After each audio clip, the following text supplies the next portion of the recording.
નમસ્કાર દર્શક મિત્રો, નમો ટીવી ઇન્ડિયા ન્યૂઝ ચેનલમાં આપનું સ્વાગત છે। આપની સાથે હું છું દેવાંશી પંડ્યા। તો દર્શક મિત્રો, આવો જોઈએ આજના સમાચાર।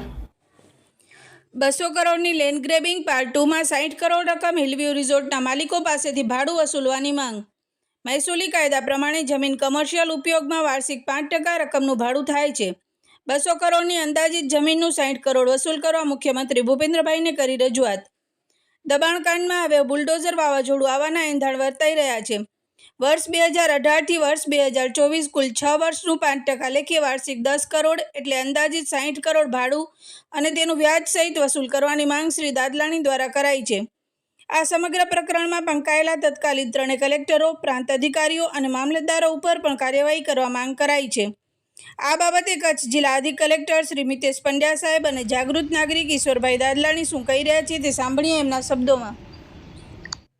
બધી જમીન સરકાર શ્રી થાય કરોડો રૂપિયાની, પણ એ લોકો પ્રવૃત્તિ ચલાવતા નથી। તો આમાં વિવિધ અરજીઓ દ્વારા ફરિયાદો મળતી હોય છે, વિવિધ પ્રકરણો દ્વારા જાણ થતી હોય છે। એવા કિસ્સાઓમાં ગણોતરા હેઠળ કામ ચલાવી અને નિયમ અનુસાર કાર્યવાહી કરવા મામલતદારશ્રીઓને સૂચનાઓ આપવામાં આવેલી છે અને આ કેસોનો પણ નિયમિતપણે વ્યવસ્થિત રીતે કાયદાની જોગવાઈઓ અનુસાર નિકાલ થાય એના માટે મામલતદારશ્રીઓને ફરીથી એક વખત એમાં હિલવ્યુની જે મેં 200 કરોડ રૂપિયા લેન્ડ ગ્રેબિંગની ફરિયાદ કરી છે, એમનો આજે જ પ્રાંત અધિકારી ભુજનો કાગળ આવેલ છે અને 25 તારીખ ઓક્ટોબરની સુનાવણી રાખેલી છે, પ્રથમ સુનાવણી। એમાં વાદી પ્રતિવાદી બધાને બોલાવ્યું છે દસ્તાવેજ સાથે। એમાં જે દબાણ થયું છે એ દબાણ ઉપર કાયદાની જોગવાઈ મુજબ 5% બજાર ભાવ પ્રમાણે એના પાસેથી ભાડો વસૂલ કરવાનો થાય। એટલે એ મેં આજે સીએમ સાહેબને ફરિયાદ કરી છે કે મારી આ લેન્ડ ગ્રેબિંગની ફરિયાદ છે એ સબબે જે હોટલવાળાએ 30 એકર જમીન દબાવી છે તો એનો 10 કરોડ રૂપિયા પ્રતિ વર્ષ ભાડું થાય છે। તો 2008 થી દબાણ કરીને બેઠા છે, 2018 થી સોરી, તો 6 વર્ષનો 60 કરોડ રૂપિયા ભાડો પણ તાત્કાલિક કલેક્ટર વસૂલ કરે એવી મેં સીએમ સાહેબને રજૂઆત કરી છે।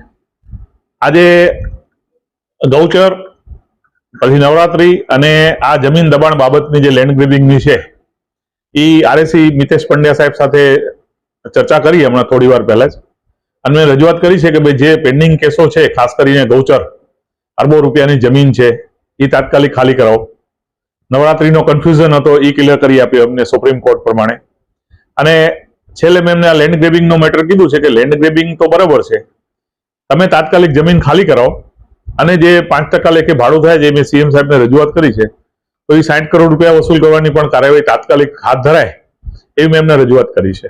એટલે એમને તાત્કાલિક સરકાર પક્ષે નિર્ણય લેવાનો અને નીચેના જે અધિકારીઓ છે, મામલતદાર, તાલુકા વિકાસ અધિકારીઓ, એમને કલેક્ટર સાહેબ સ્તરેથી આ બધા કેસોનો નિકાલ લઈ આવવા અને સરકાર પક્ષે નાણાકીય જે બેનિફિટ થતું હોય એ પ્રમાણની કાર્યવાહી કરવા એ સૂચના આપવાની એને જાણ કરી છે।